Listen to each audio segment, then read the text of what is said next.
আসসালামু আলাইকুম এভরিওয়ান, সবাইকে স্বাগত জানাচ্ছি আমার আজকের পর্বে। আজ আপনাদের জন্য নিয়ে এসেছি ঠান্ডা ঠান্ডা একটি রেসিপি তৈরি করে দেখাবো, কাঁচা আমের শরবত। যারা ওজন কমাতে চান তাদের জন্য অবশ্যই এটি হবে একটি আদর্শ পানীয়। চলুন তাহলে রেসিপিটি শুরু করা যাক।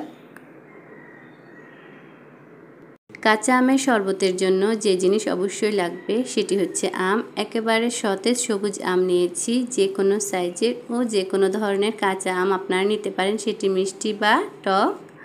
তবে টক আমের শরবতটাই বেশি টেস্টি হয়ে থাকে। এখানে আমি দুটো আম নিয়েছি, এগুলো খোসা ছাড়িয়ে টুকরো করে নেব। দেখুন আমগুলো খোসা ছাড়িয়ে টুকরো করে নিয়েছি। আমের ভিতর মাঝখানে যে নরম আটি থাকে তা ফেলে দিয়েছি। আম ছোট ছোট টুকরো করে নিয়েছি, এতে ব্লেন্ডার করতে সুবিধা হবে। ব্লেন্ডার জারে দিয়ে দিচ্ছি আমগুলো, দিয়ে দিচ্ছি ধনেপাতা। আপনারা চাইলে পুদিনা পাতাটাও দিতে পারেন। আমি পুদিনাটা দিলাম না, শুধু ধনেপাতাটাই দিয়েছি।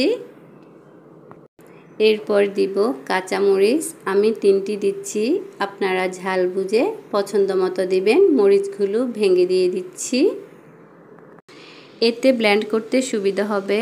এরপর দিচ্ছি লেবুর রস, 2 পিস লেবুর রস দিচ্ছি হাফ চা চামচ গোলমরিচের গুঁড়া, হাফ চা চামচ বিট লবণ, 4 টেবিল চামচ চিনি, দিয়ে দিচ্ছি রান্নার সাধারণ লবণ। এখন পানি দিয়ে দিব। সব পানি একসাথে দেওয়া যাবে না, উপকরণগুলো ব্লেন্ডার করতে যতটুকু পানি লাগে ঠিক ততটুকুই পানি দিয়ে দিতে হবে। আমি একটু নেড়ে চেড়ে দিচ্ছি। এখন ব্লেন্ড করে নেব। একেবারে ভালো করে ব্লেন্ড করে নিতে হবে যাতে দানা দানা ভাব না থাকে। ব্লেন্ড করা হয়ে গেছে, আমি দেখিয়ে দিচ্ছি কেমন হলো। দেখুন আমি একেবারে পেস্ট করে নিয়েছি। এখন বাকি পানিটা দিয়ে দিব। শরবতের ঘনত্বটা কতটুকু চান সে অনুযায়ী পানি দিবেন। আমি 3 গ্লাস করব, সে অনুযায়ী পানি দিচ্ছি। প্রয়োজন মতো পানি দিয়ে আবারও ব্লেন্ড করে নেব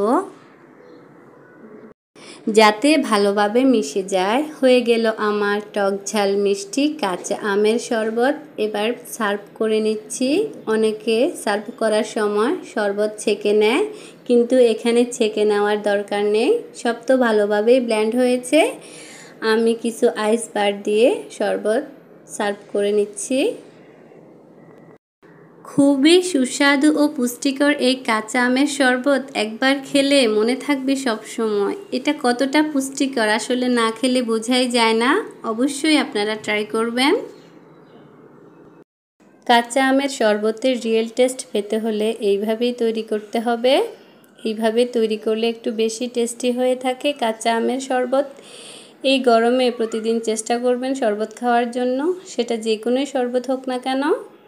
আপনাদের যদি আমার রেসিপিটি ভালো লেগে থাকে অবশ্যই লাইক, কমেন্ট ও শেয়ার করবেন এবং সাবস্ক্রাইব করে পাশেই থাকবেন। সবাই ভালো থাকবেন, সুস্থ থাকবেন। দেখা হবে আরেকটি নতুন ভিডিও নিয়ে। আল্লাহ হাফেজ।